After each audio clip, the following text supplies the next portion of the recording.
Lovely to be here. Always nice to be asked.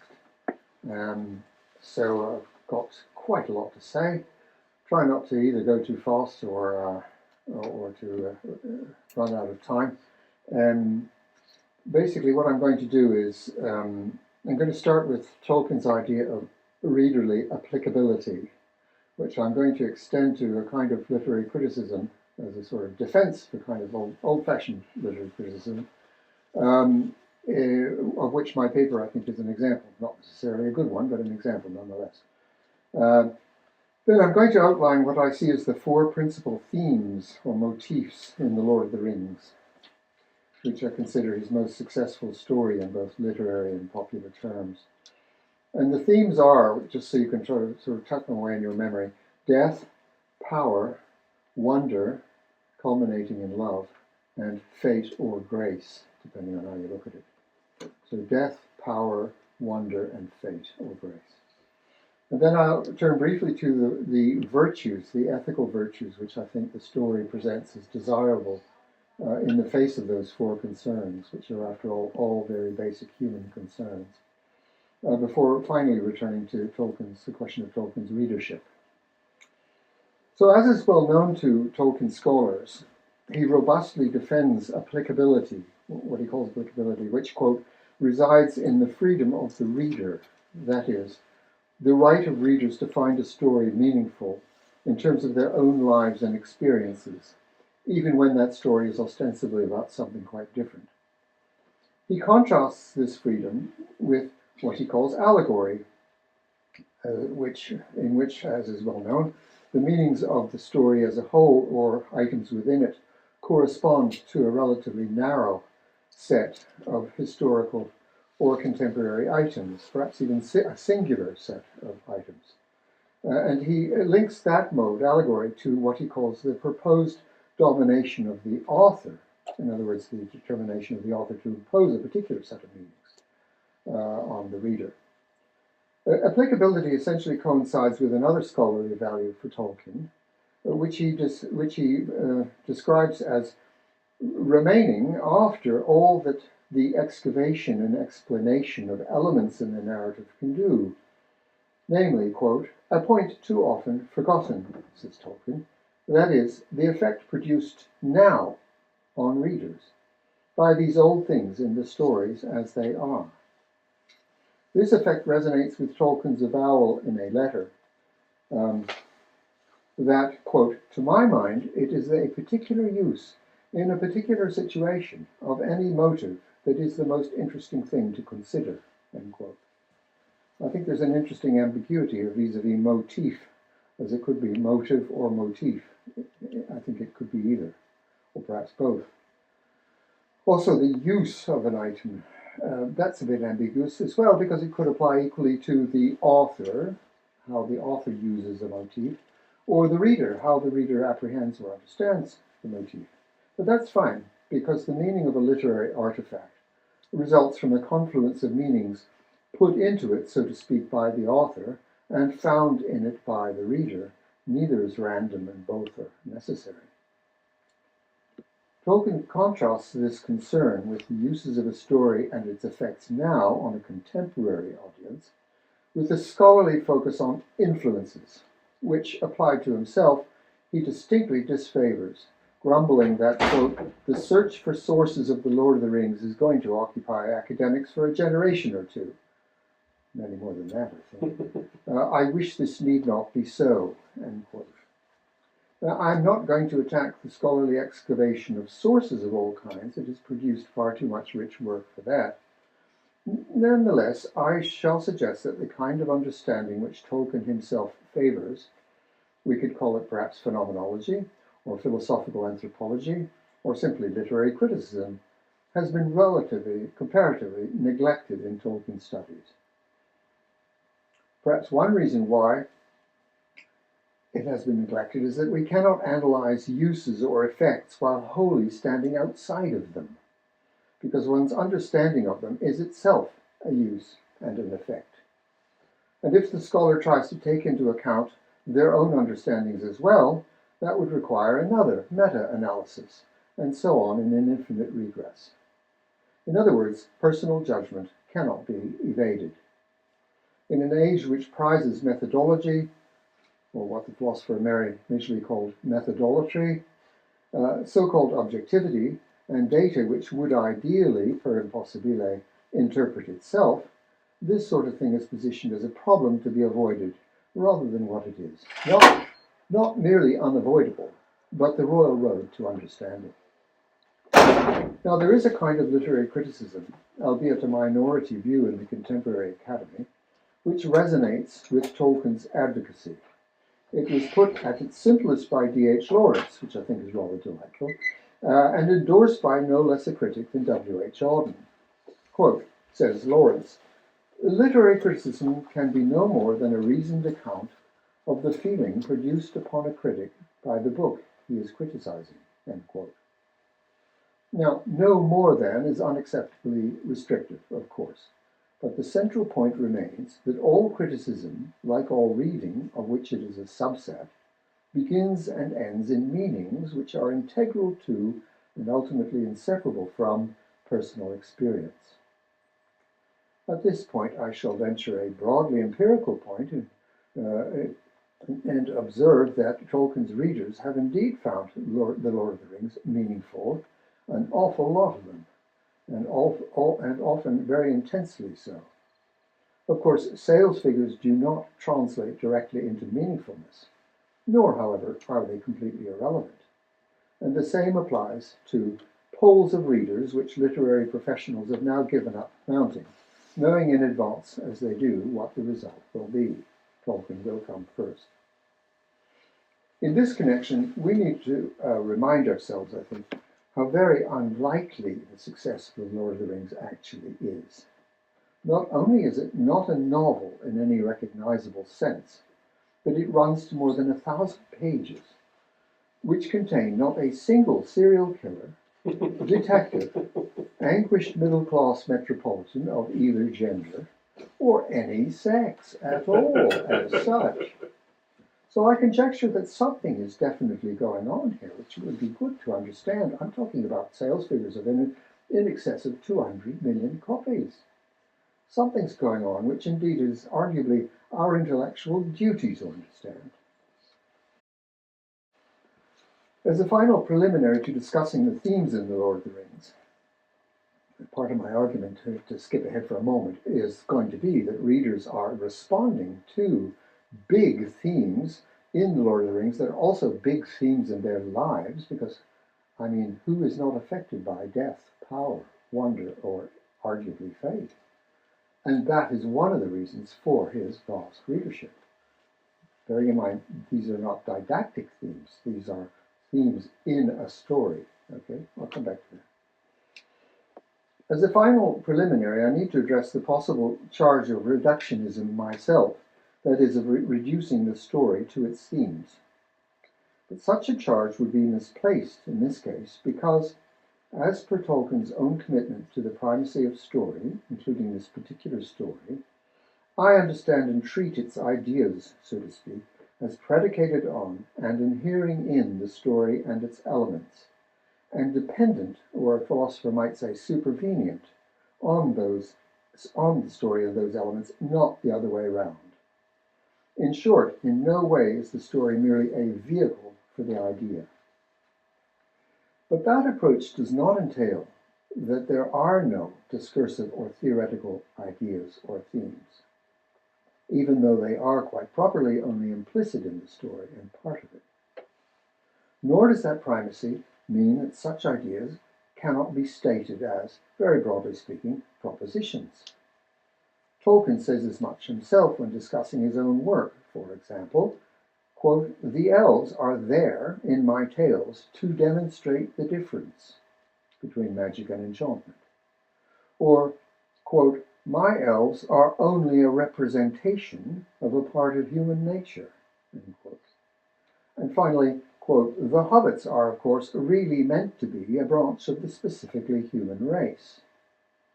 He also describes death and immortality as, quote, "the real theme" of his, end quote, of his story. Now, these instances are accompanied by denials of any allegorical significance repeatedly, But I want to emphasize that there is no inconsistency on Tolkien's part here. There is no wanting to have it both ways. Tolkien is so sure of his narrative primacy and its potential applicability that he could allow himself to express his themes in terms really only represent that would otherwise convey reductionism, but in this context do not. To summarize so far, it can be legitimately said, I think, that there are certain definite themes in The Lord of the Rings which do not entail or accord primacy to allegory, apologetics, didacticism, prescription, or normativity. I further suggest that these themes resonate with its readers' values, concerns, and fears, often at a very deep level, something which renders, as I said, its success less inexplicable. So what are those themes and how do they fit together, if they do? First theme is death. This theme is exactly what Tolkien says it is, quote, death and immortality, or, quote, death and the desire for deathlessness, unquote. This subject is almost always inflected in Tolkien's work by the radically different apprehensions of death by, on the one hand, mortal humans, and on the other hand, by so-called immortal elves. But that doesn't need to detain us. I'm only concerned with what death means to humans here. Fundamental seems to be its mystery, which is not much allayed by envisaging two very different outcomes. One is extinction, the complete cessation of individual being. The other is a continuation of the person's life, quote, beyond the circles of the world, end quote, where, according to Aragorn, there is, quote, more than memory, end quote. Although I have to say Arwen clearly does not believe him. Not the least part of the failure of the second possibility, beyond the circles of the world and so on, the failure to console, is how to envisage it slightly more exactly. Tolkien was an orthodox, non-Platonic, or even anti-Platonic Catholic, who rejected what he called, in my opinion rightly, the dark thread of body hating, and held that a person, while alive, is an inalienable compound of both soul or spirit and body. But then it follows that whoever survives death cannot be identical with the person who has died, because the body is gone. Now, there seem to be two different possible responses to the ineluctability, the unavoidability of death. One, however difficult and rare, is not impossible, I guess, acceptance. The other is fear of death, sometimes unmasterably intense, which can then become a step along the well-trodden Gnostic and Platonic path of fear and hatred of life, which is blamed for death. If we weren't embodied, usually phrased already prejudicially as having a body, which is always born of a woman and supported by the earth, one wouldn't, it is felt, be so terrifyingly vulnerable and finally have to die. It's so easy to find this sensibility and its rhetoric in the transhumanist Silicon Valley billionaires and the transhumanist supporters.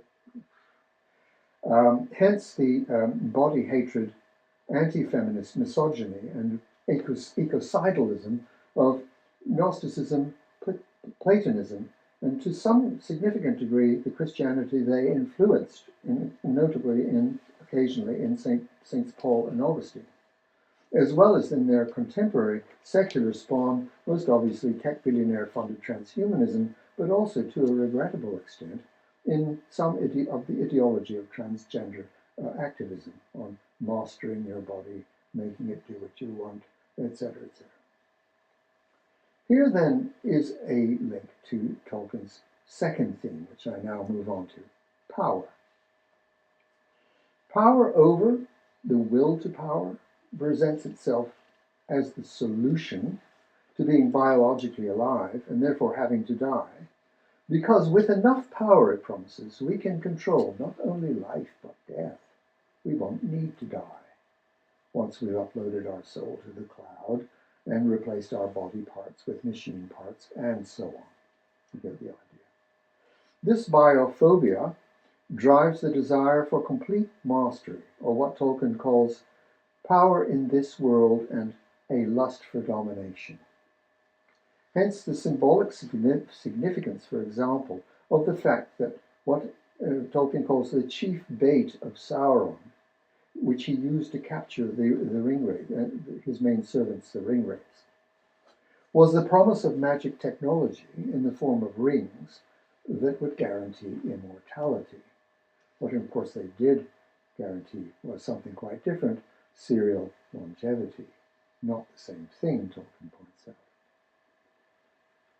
So, as I say, what they ended up with was, in Tolkien's words, endless serial living, mere longevity, or counterfeit immortality. He calls it all these things, which comprises the horror of dreading to die, longing to die, and being unable to die, that also awaits transhumanist or post-humanist cyborgs.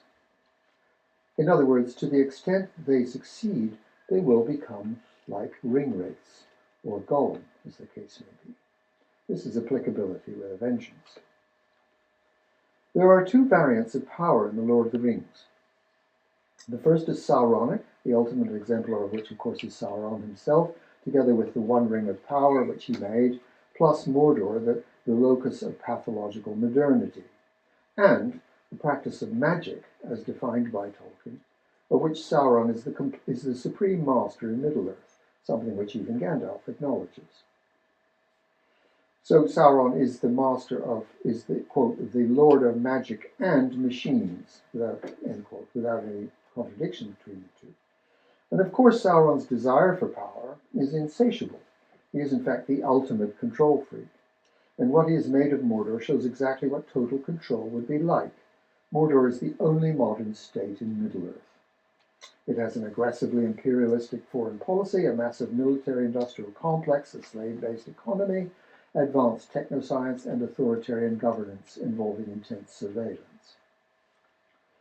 And in the story, of course, Sauron is the chief threat to community, the natural world, and spiritual values, which many of Tolkien's characters hold dear, and also, of course, equally so, people now in our world hold dear, and for which they rightly tremble. The other variant of power is Sarumanic. There is abundant evidence in The Lord of the Rings of Saruman's own ruthless drive for power knowledge, justified in his speech as, quote, the high and ultimate purpose, knowledge, rule, order. Saruman is obviously the story's model of a politician, and as such, feels all too familiar. I realize this is an instance of applicability that may be purely personal, but for some reason he always reminds me of Tony Blair, and vice versa. Val Plumwood defines the project of modernity as, quote, the rational mastery of nature, obviously including human nature. Saruman's treatment of Fangorn Forest and the Ents is completely in line with the trajectory of industrial and military modernity. But Saruman was also a quisling, which should remind us for whom he was actually working. Quote, all those arts and subtle devices which he fondly imagined were his own came but from Mordor. And Frodo observes the ruin wrought by Saruman in the Shire, that this is Mordor, just one of its works. And Theoden, with vision undimmed by age, tells Saruman, you hold out your hand to me, and I perceive only a finger on the claw of Mordor. In other words, Saruman's modern technocratic bureaucratic politics are thus ultimately only a guise for Sauronic evil. And by applicative implication, we cannot embrace those kinds of politics while hoping to escape the malice of Sauron. One more point before we leave the subject of power. Tolkien rightly, in my view, impugns merely living forever, not to be confused with true immortality, as a goal that is either desirable or possible for humans. Nor, however, is elvish so-called immortality an appropriate ideal. That's another misnomer, for elves, cateris paribus, do not live eternally, but only for a very, very long time. In short, human beings cannot avoid death, whether elvish or Sauronic or in any other form, and still be true to ourselves. Because, says Tolkien, and again, I happen to believe rightly, it is death is a biologically, this is Tolkien's words now, death is a biologically and therefore also spiritually, since body and spirit are integrated, inherent part of man's nature. Mortality is part of human nature. The attempt to escape it is therefore wicked because unnatural, and silly because death is release from the weariness of time. Right, the third theme in the Lord of the Rings is a kind of double, made up of, on the one hand, enchantment, or in Tolkien's term, fairy, and on the other, the living, more than human, natural world. I'm going to say that wonder and nature form a tertium quid, a third thing, in themselves. Let me try and explain. A single motif, let's put it that way. I've already written elsewhere a lot on enchantment, so I'm going to only repeat one key point here, that it is fundamentally relational. One is always enchanted by or in wonder at an other. Such an understanding resonates closely with one of Tolkien's definitions of fairy as, quote, as ultimately, quote, a love and respect for all things, animate and inanimate, an unpossessive love of them as other, quote. Now, another of his definitions of fairy is, quote, the realm or state in which fairies have their being. And not only fairies or elves, but all manner of things, including, quote, ourselves when we are enchanted. Put otherwise, fairy is the place, metaphorical, figurative, or imaginal, but nonetheless real for that, where we go and so are transported, which is at the same time where we already find ourselves, where we already were, but transformed when we are enchanted. And the purest and most intense instance in the Lord of the Rings is, of course, Lothlorien, but for reasons of time, I won't repeat the descriptions of it with which we are all familiar. A point sometimes neglected, however, although not by Tolkien himself, is that given the elves' ontological equivalence with fairy, it follows that insofar as they are definitely not humans, in some fundamental sense, not humans, nor are humans elves, the difference between the two races being it's the different relationships to death kind of sets the seal on that fundamental difference between us. We cannot, it follows, live in an enchanted place or condition for long. We may visit or be visited by it, but we cannot stay. So that enchantment, no matter how intense, always passes, either we from it or it from us. There is no enchanting encounter without a farewell to come.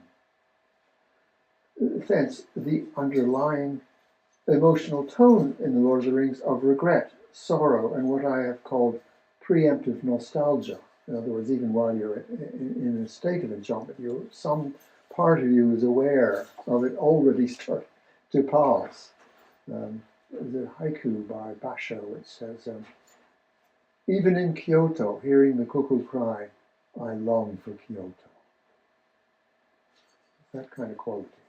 And who will tell me that such an undertow is not present in The Lord of the Rings, making a mockery of critics' accusations of undue coziness? Now, enchantment, which is essentially relational, other-acknowledging and non-possessive wonder, stands in the strongest possible contrast with will as the drive for singular, that is, monist, mastery. Only one hand can wear the ring. And its further declension as the will to power, knowledge, system, program, and all the rest of the armory of disenchantment. And in The Lord of the Rings we find the same. The radical wonder of Lothlorien stands in ultimate contrast with the tremendous will of Barad-dûr, quote, secure in its pride and its immeasurable strength. So let me turn from enchantment and that part of the double that I'm suggesting to the nature part of it. I call the nature part of it living nature because we live in a global economy and culture which looks at nature and sees only inert and therefore ethically negligible resources, a weasel word if there ever was one. So it is now necessary to specify that the nature I'm referring to is alive. That is, not only technically, in other words, biologically, but as agents and subjects of all kinds, collective as well as individual, that make up the healthy ecosystems that themselves comprise the earth. And I also called it more than human, a valuable term coined by David Abram, which refers to nature as something including but far exceeding human beings. Including. So just so does the corresponding metaphysic and ethic ecocentrism, which understands the earth, including all its inhabitants, as ultimate value. So far, to the same extent, ecocentrism exceeds and transcends the, quote, insane arrogance, Montaigne's words, of anthropocentrism, which finds value only in other humans and regards them as superior to all the rest. Both these attributes unite in the person, so to speak, of Tolkien's Middle-earth, a natural world that is alive both as a whole and in its parts, which vastly exceeds humans, both fictional and real, supporting, threatening, and astonishing us. It is literally wonderful. I won't repeat myself in this subject either, because I've written elsewhere on it, but I do want to remind you, though you're unlikely to have forgotten, that Middle-earth has an extraordinary sense of reality. Its vividness and variety, which is never generic. There's no generic nature in Middle-earth. Its agency and subjectivity, confirmed in so many instances, the malefic mountain Caradhras, the herb Athelas sparkling with joy, the tears of rain for Theoden's death, and the ability of tree and stone to listen. These instances are not merely similes, they are metaphoric truths, comprising ultimately a way of life which we might call animism, a whole other huge subject. Now, before I'm accused of idealizing nature, which I have been before, nothing I've said precludes the possibility of it being also dangerous, terrifying, and so on. Nor am I trying to impugn the uses of nature, but rather that kind of use which is unsustainable, reckless, and ultimately ecocidal. For example, industrial forestry with its clear-cut felling of irreplaceable and incomparably rich ancient woodlands, as distinct from the woodsmanship of practices such as selective felling, coppicing, pollarding, harvesting, and so on. Now, setting the seal on this two-in-one theme, nature and wonder, are Tolkien's elves, who are both completely natural. Unlike humans, they are bound to the earth until the end, or as Tolkien puts it, quote, strictly coextensive with the life of Arda. And they are also completely exemplars of fairy, that is, enchantment. So in their very being, as both natural and enchanting, the elves constitute an internal link between nature and wonder, resulting in an articulated unity of the two. Indeed, to the extent we again accept an applicative implication of Tolkien's world in and for ours, it follows that neither wonder nor nature can be fully understood or appreciated without the other. Now, wonder nature can certainly resist Sauron's power, his will to power, and his evil. We can assume that Elrond's advice, for example, that there is naught you can do other than to resist, was well-founded. You can at least resist, as the elves in the Third Age do. In the War of the Ring, Lorien is assailed 3 times by Sauron's armies, quote, but besides the valor of the elven people in that land, the power that dwelt there was too great for any to overcome, unless Sauron had come there himself, end quote. But there you have it. He remains the mightiest power. At the Council of Elrond, the subject of Tom Bombadil comes up, another exemplar of wonder nature, perhaps, oblique to the elves. Even the Ring of Power, as you know, has no power over him. But Glorfindel dismisses the idea of giving him the ring. Quote, soon or late, the Lord of the Rings would learn of its hiding place and bend all his power towards it. Could that power be defied by Bombadil alone? I think not. And Galdor agrees. We can see that Sauron can torture and destroy the very hills which he attributes to Bombadil's as the source of Bombadil's power. To this we can add the fact that the light of the phial of Galadriel fails in Samath Nar, quote, heart of the realm of Sauron and the forges of his ancient might, greatest in Middle-earth. And even the resurrected Gandalf admits Sauron, quote, remains mightier still. So in the final analysis, I'm doing an application here, wander nature may resist power but cannot overcome it. This is important to realize and admit. In addition, in The Lord of the Rings, when it opens, the elves are already in the process of leaving Middle-earth, already. And the depressingly sounding dominion of men is already almost upon us. In other words, we humans are already losing both living nature and deep wonder as the elves continually leave. I'm strongly reminded here by Max Weber's prophecy in 1919 that, quote, the fate of our times is characterized by rationalization and intellectualization, and above all, by the disenchantment of the world, end quote. Weber didn't welcome this any more than did Tolkien, but he did think it was inevitable.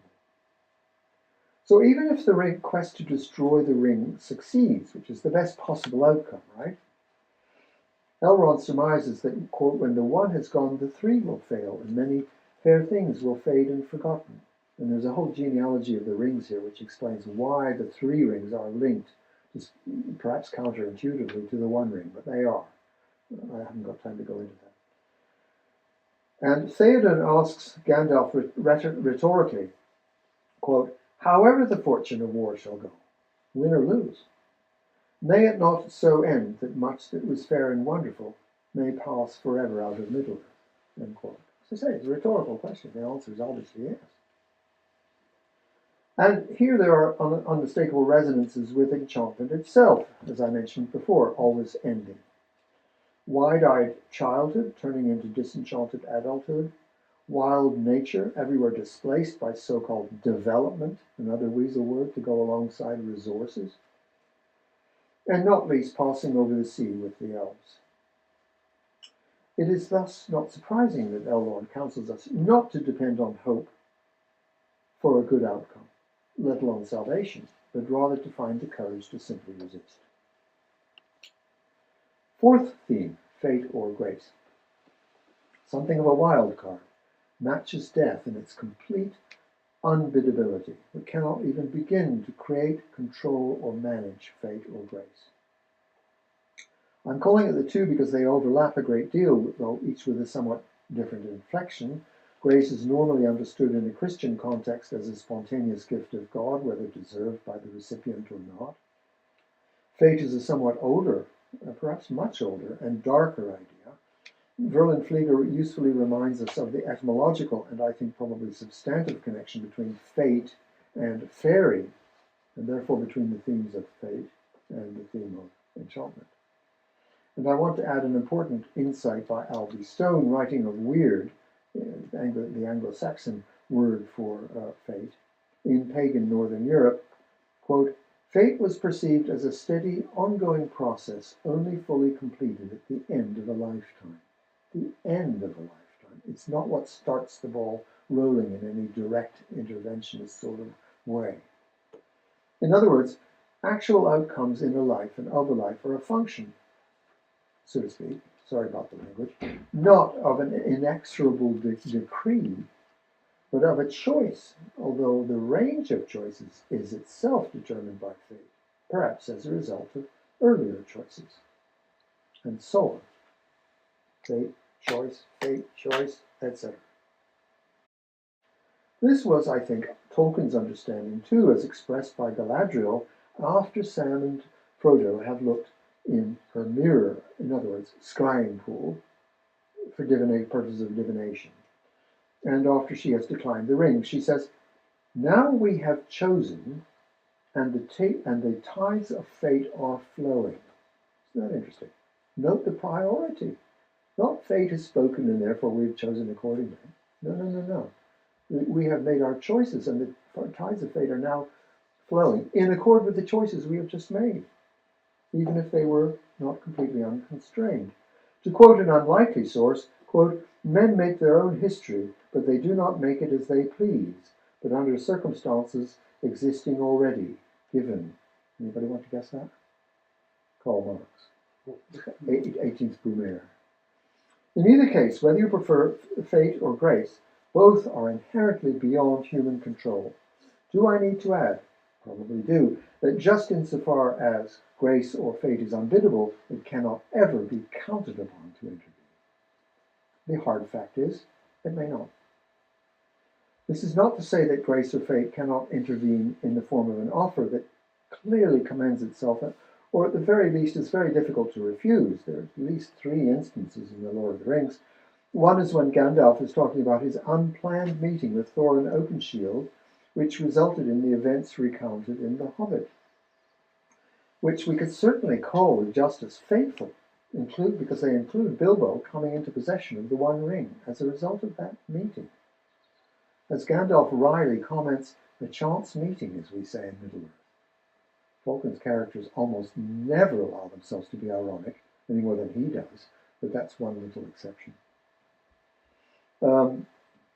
Gandalf avers that when Bilbo apparently chanced upon the ring, quote, "there was something else at work beyond the desire of any of the ringmaker. Bilbo was meant to find the ring, and not by its maker." And finally, there is more than one power at work. Of course, otherwise, the story told in The Lord of the Rings, without these interventions, well, they're not just interventions, they're interventions which were taken up actively by the participants. That's extremely important, because otherwise the intervention itself does nothing if it's not taken up. Bilbo took the ring, etc. Without them, of course, the final destruction of the ring could never have taken place. And that's my third example of fate or grace, the most obvious and momentous, Gollum appearing just in time to seize the ring, and again apparently by pure chance, tumble into the crack of doom. So, grace and fate's unapplicability, meaning cannot be arranged by us, is absolutely essential, morally and physically speaking, even though we can't depend on it. For that very reason, we cannot depend on it. Because if grace or fate could be controlled and managed and applied, this would amount to a final and complete victory of will and power, that is to say, ultimately of Sauron, over wonder and enchantment, including non-possessive love. And I think we can all agree that's something we don't want. Now, I'm going to turn to the virtues. We're doing a short time. Right, I think there's 3 virtues, not classical, I take that back. 3 ethical virtues that Tolkien is recommending in the course of the story as important, really important, responses to the set of circumstances that unfold to the story as it unfolds, and the demands made on the characters, and therefore on the readers, in terms of death, power, and wonder. Okay? I'm talking about virtue ethics here, certain virtues of the whole idea of ethical virtues is of Aristotelian and Thomist provenance, very unfashionable among modern philosophers. So, not surprisingly, Tolkien prefers pre-modern virtue ethics, which emphasize not moral or immoral actions as such, but moral or immoral character, from which corresponding actions naturally tend to issue. And here, there's no better writer than Alistair MacIntyre on this subject. In The Lord of the Rings, it seems to me that 3 kinds of ethics in particular are presented as crucial in giving grace or fate an opening in which to intervene. The first of them is the distinctly Christian ethic of, in Tolkien's own words, pity or mercy. Because without the pity of Gollum and the mercy shown him, first by Bilbo, then Frodo, and finally Sam, the ring would almost certainly have found its way back to its maker's hand. The second ethic is one of the 4 cardinal pagan virtues, which Tolkien found in his beloved archaic Northern European cultures, of courage. Not particularly a Christian virtue, any more than pity and mercy is a pagan virtue. It certainly isn't. Its importance in Tolkien's story is repeatedly stressed, the importance of courage. For example, upon Frodo's arrival in Rivendell, quote, fortune or fate have helped you, said Gandalf, not to mention courage. You resisted to the last. Merry, on Saruman, observes, quote, he hasn't much grit, not much plain courage alone in a tight place. Very different from old Gandalf. And in an instance which remarkably links courage not only with pity, but with wonder too, when Merry saw Éowyn facing the Nazgul, quote, pity filled his heart, and great wonder, and suddenly the slow-kindled courage of his race awoke. The third virtue, after pity and courage, is humane tolerance. It ranks high in classical humanism, of course, but was also praised and practiced by the Christian humanist Montaigne. It feeds into the virtue of pity and mercy, but registers, I think, as a relatively distinct value, with Gandalf's sharp reproof of Frodo, quote, many that live deserve death, and some die that deserve life. Can you give it to them? Then don't be too eager to deal out death in judgment. Unquote. I would add that this virtue offers a particularly direct connection to ecocentrism, and that stems from the simple fact that there is no non-arbitrary reason to limit the object of humaneness to other humans. It can extend and extend, and Montaigne himself famously extended it, not only to other animals, but even trees and plants. Now, in my view, these three virtue ethics find their synthesis and apotheosis in what Tolkien's story presents as the exemplary virtues for us humans.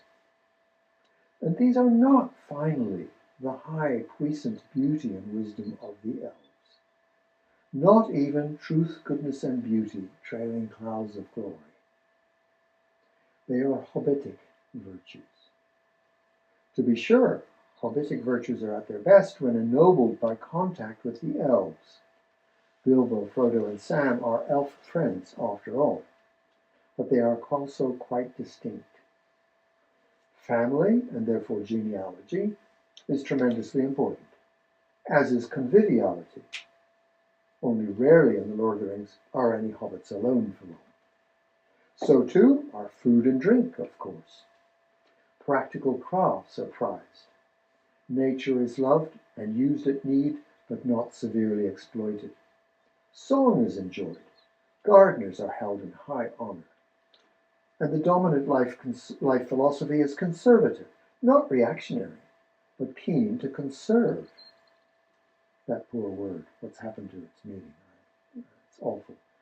To conserve, and therefore it is cautious, even suspicious of change and technological innovation, certainly suspicious of that hallmark of modernity, change for its own sake, and accepting of the reality of limits. The soul or spirit is firmly embodied.